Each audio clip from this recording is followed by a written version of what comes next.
Good morning, students. Let us continue with the yesterday's explanation. Today we'll read about the food chain in ocean.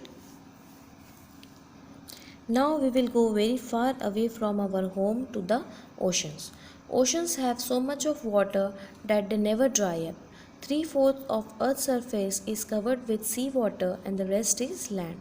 From this, you can estimate how much water is there in the ocean. So students, now we are moving very far away from home, from our home, that is the vast oceans. Oceans are never going to dry up. It is fully covered with water. Our earth is having 70% of water, so they are never going to dry up. From this you can estimate how much water is there in the ocean. And many types of algae, small and big plants, keep floating on the surface of the ocean. These plants make food from carbon dioxide dissolved in water in the presence of sunlight. They get water and minerals from the ocean. They respire by taking oxygen from the air dissolved in water. These plants are found in large numbers in the oceans and are the first links of long food chain. I told you about the food chain in the last class. Students, in the oceans, so many green small algae, small plants, big plants are floating on the surface. These plants make food from carbon dioxide dissolved in water, and they respire also by the oxygen dissolved in water. These plants are found in large numbers and they are the first link of the food chain. I told you students that plants are only producers in this world and they are only the first link of food chain. Even big animals living in oceans are dependent on these plants. Every food chain because starts from plants. So all the big animals also depends upon this small green and plants and algae. Small animals swimming in water eat these plants. These small animals are eaten by bigger animals and then they are eaten by even bigger animals and by fish. Smaller fish are eaten by still bigger fish and bigger fish are eaten by even bigger fish. Many big and small fishes, mammals and birds are found in the oceanic environment. Smaller organisms are eaten by organisms bigger than them, thus making long food chains. Not only the animals in the sea, but other animals living on the shore of the oceans are also depend upon these chains. We will see an example of this later. So students, I told you about food chain. Food chain is the series of organism in which smaller organism is eaten by the bigger organism. So in the oceans also these things are going on. After moving around the ocean, we now move to the North Pole called the Arctic region. Students, you already know that our Earth is having two poles, North Pole and South Pole, which is almost covered with snow throughout the year. There the animals also adapted themselves to save themselves from their enemies, so that mostly the animals are in white in color because so that they can save themselves from their enemies in the white snow. See, this polar bear, it is totally white in color so that it can save himself from the enemies and covered himself in the white snow. The region is so cold that it is covered with a thick coat of snow almost all the year around. During summers, for a short time, a part of the snow melts and some small plants and algae grow. So almost all the year it is covered with snow, but during summer only for the short time a little amount of water, little amount of snow melts over there, and that time plants and algae grow. Rat, deer and rabbit are the main herbivorous animals found in this region. Most of the animals found here are white in color, which make it difficult to see them on the white snow.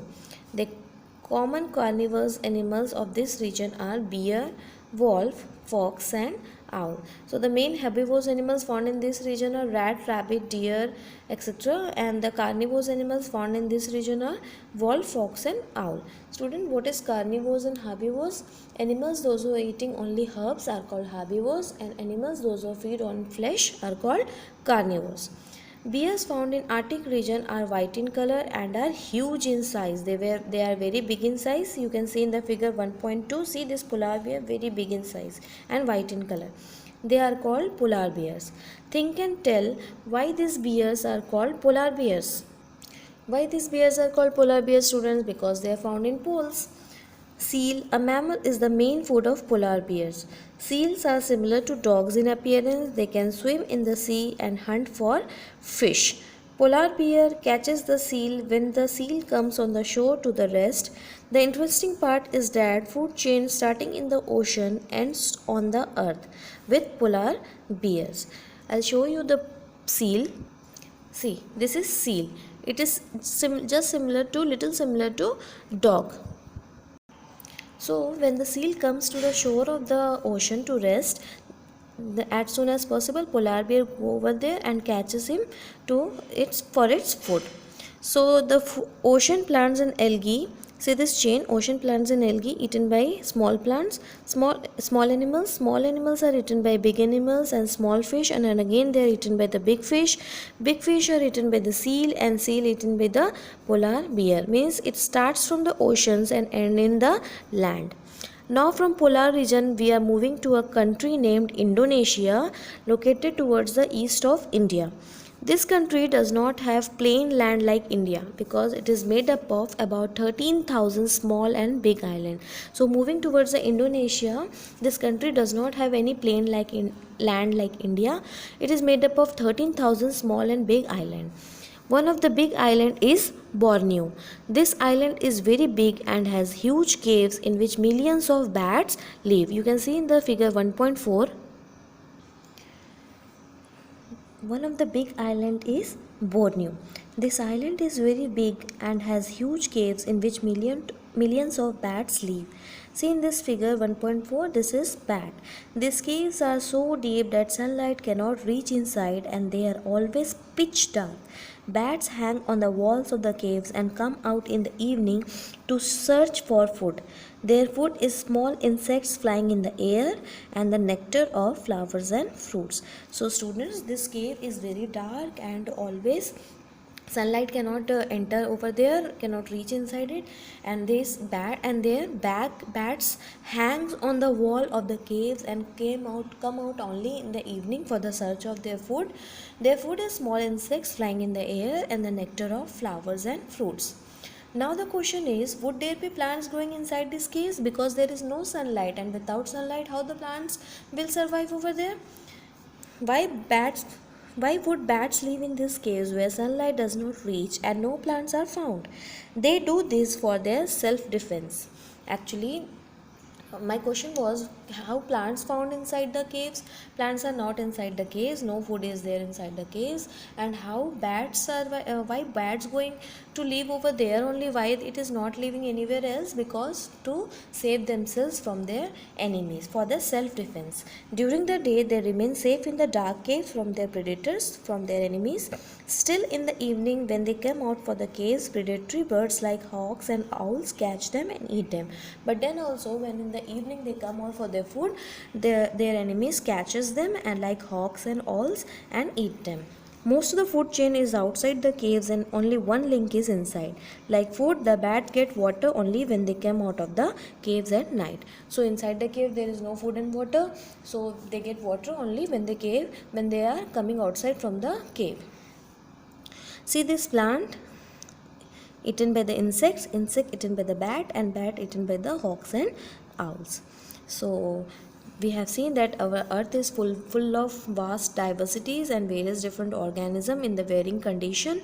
Now few examples given above, we have seen that all the organisms live in an environment where they get three things essential for life, that is food and water and place. The place where living beings live and reproduce is called their habitat. Habitat means where they are living and reproducing.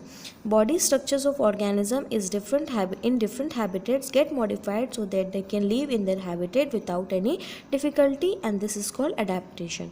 So students, what is adaptations? We have seen polar bear, it is white in color because it is found in snow. We have seen bat, it is found in the dark, it is not coming in the light area. So according to the places, animals and organisms modified itself so that they can survive from and save themselves from their enemies. For example, living in the desert, animals living in the desert can survive on very little water. They adapted themselves to survive in very little water, and they can tolerate very hot weather. But animals living in the Arctic region have lots of hairs on their body, so and they are feeling very hot, so they cannot tolerate very cold weather. Once an organism so they can tolerate very cold weather. Once an organism get adapted to a certain habitat, then it cannot survive in the different habitat. So when you will go towards the desert, it is very hot, and when if you will take colder animals, colder region animals like polar bear to the desert, it will not survive because it has so many hairs on its body, and it will feel very hot in the desert, so it will die. So how the animals survive? According to their habitat, and once it is adapted towards its habitat, it cannot go into the different habitat.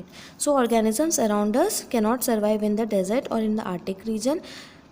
Similarly, organisms living in the deserts or in the Arctic region cannot survive in our habitat. You have seen there are big differences in the body structure of plants and animals found on the earth. These differences are referred to as diversity in the living world. Our world is full of diversity, and our living world, they are survived according to their habitat.